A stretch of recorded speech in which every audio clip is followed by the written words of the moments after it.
नमस्कार, मी गौरी सारंग महाराष्ट्र नेक्स्ट मध्ये तुम्हा सगळ्यांचं स्वागत करते। बघूयात आठवड्याभरातील काही महत्त्वाच्या बातम्या। कुंभमेळ्यामुळे धार्मिक आध्यात्मिक महत्त्व असलेले नाशिक आगामी काळात विकासाचे ग्रोथ इंजिन ठरेल असा विश्वास मुख्यमंत्री देवेंद्र फडणवीस यांनी व्यक्त केला। कुंभ उद्योग संगम आणि नाशिक गुंतवणूक शिखर परिषदेत मुख्यमंत्र्यांच्या उपस्थितीमध्ये 14,015 कोटींचे सामंजस्य करार करण्यात आले। उद्योग कुंभात 314 उद्योगांसोबत करार करण्यात आले असून त्यातून 35,857 इतकी रोजगार निर्मिती होणार आहे। 31,945 कोटी रुपयाची गुंतवणूक ही नाशिकमध्ये झालेली आहे।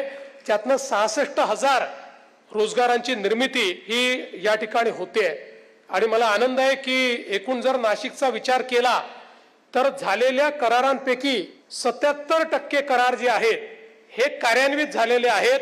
ते वेगवेगळ्या टप्प्यांवर त्या ठिकाणी कार्यान्वित होत आहेत। व्हिएतनाममधील कंपनी विनग्रुप महाराष्ट्रामध्ये 6.5 अब्ज अमेरिकन डॉलर्सची गुंतवणूक करणार आहे। मुख्यमंत्री देवेंद्र फडणवीस यांनी या कराराचं स्वागत केलंय। व्हिएतनामचे राष्ट्राध्यक्ष तो लाम 1 दिवसांच्या मुंबईच्या भेटीवर आले होते। या दरम्यान आयोजित केलेल्या इंडिया व्हिएतनाम बिझनेस फोरमला मुख्यमंत्री देवेंद्र फडणवीस यांनी संबोधित केलं। महाराष्ट्र सरकारने आदिवासी आणि ग्रामीण भागातील विद्यार्थ्यांच्या शैक्षणिक प्रगतीसाठी मोठे निर्णय घेतलेले आहेत। आदिवासी विकास विभागाने 5 प्राथमिक आणि 19 माध्यमिक अनुदानित आश्रमशाळांच्या श्रेणीवाढीस मंत्रिमंडळाच्या बैठकीमध्ये मंजुरी दिली। त्यामुळे दुर्गम भागातील विद्यार्थ्यांना शिक्षणाची नवी संधी उपलब्ध होणार आहे। तसंच शासकीय तंत्रनिकेतन सोलापूर येथे 2026-27 पासून AI अँड मशीन लर्निंग सह 3 नवे अभियांत्रिकी अभ्यासक्रम सुरू होणार आहेत। याशिवाय श्री तुळजाभवानी अभियांत्रिकी महाविद्यालय महाराष्ट्र शासनाकडे हस्तांतरित करण्याचा निर्णय सुद्धा घेण्यात आलाय। पुणे, नागपूर, छत्रपती संभाजीनगर आणि नाशिक या 4 महानगरांच्या प्रदेश विकास प्राधिकरणाची विशेष बैठक मुख्यमंत्री देवेंद्र फडणवीस यांच्या अध्यक्षतेखाली पार पडली। महानगर प्राधिकरणांनी सादर केलेल्या महत्त्वाच्या विषयांना या बैठकीमध्ये तातडीने मंजुरी देण्यात आली आहे। या बैठकीला उपमुख्यमंत्री एकनाथ शिंदेही उपस्थित होते। पंढरपूर तीर्थक्षेत्र विकास आराखडा समितीच्या बैठकीत 4,150 कोटी 46 लाखांच्या सर्वसमावेशक आराखड्याला मान्यता देण्यात आली आहे। मंत्रालयामध्ये पार पडलेल्या बैठकीमध्ये याबाबत महत्त्वाचे निर्णय घेण्यात आले।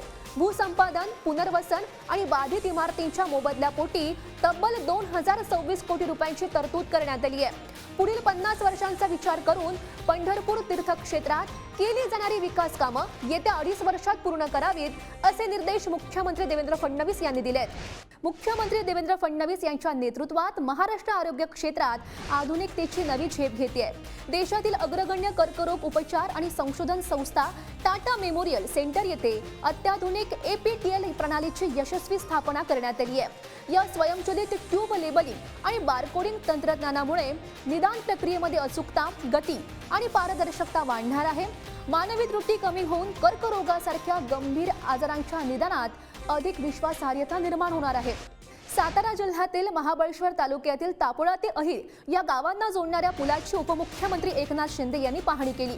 या पुलाचं 95% काम पूर्ण झालं असून येत्या काही महिन्यात तो वाहतुकीसाठी खुला केला जाणार आहे। जावळीच्या खोऱ्यात आणि कोयना नदीच्या पात्रानं वेढलेल्या या भागाला जोडण्यासाठी या पुलाची निर्मिती करण्यात आली असून रस्ते मार्ग आणि व्ह्यूइंग गॅलरी अशी त्याची रचना असणार आहे। व्ह्यूइंग गॅलरी कंप्लीट झाल्यावर अगदी लोकांना या पुलाचा वापरही करता येईल, आनंदही घेता येईल आणि जवळपास या तापोळा अहिरच्या पुलामुळे 45 ते 50 किलोमीटरचा वळसा जो आहे या पुलामुळे लोकांचा वाचतो आहे। उपमुख्यमंत्री सुनेत्रा पवार यांच्या उपस्थितीमध्ये रायगड जिल्ह्यातील रोहा अष्टमी नगर परिषद हद्दीतील विविध विकास कामांचं भूमिपूजन पार पडलं। या कामांमुळे शहराच्या पायाभूत सुविधांना बळकटी मिळून पर्यटन आणि स्थानिक विकासाला चालना मिळणार आहे। कुंडलिका नदी संवर्धन, पूर संरक्षक भिंत, शिवसृष्टी शिल्प उभारणी आणि भक्त निवास नूतनीकरण यांसारख्या महत्त्वाच्या प्रकल्पांचा शुभारंभ करण्यात आला। या दरम्यान सुनेत्रा पवार यांनी रायगडच्या ऐतिहासिक आणि सामाजिक वारशाचा गौरव करत कोकणाच्या सर्वांगीण विकासासाठी सरकार कटिबद्ध असल्याचं सांगितलं। विकास म्हणजे फक्त सिमेंटच्या इमारती किंवा रुंद रस्ते एवढाच नाही, तर सामान्य माणसाच्या जगण्यामध्ये कसा फरक पडेल हा आहे। श्रद्धा, संस्कृती, पर्यावरण, पर्यटन आणि रोजगार या सर्वांचाच समतोल साधणारा विकास घडवणं हीच आमची भूमिका आहे आणि याच भूमिकेतून ही आजची सर्व कामं सुरू आहेत. या सगळ्या बातम्यांसह महाराष्ट्र नेक्स्ट मध्ये इथेच थांबते.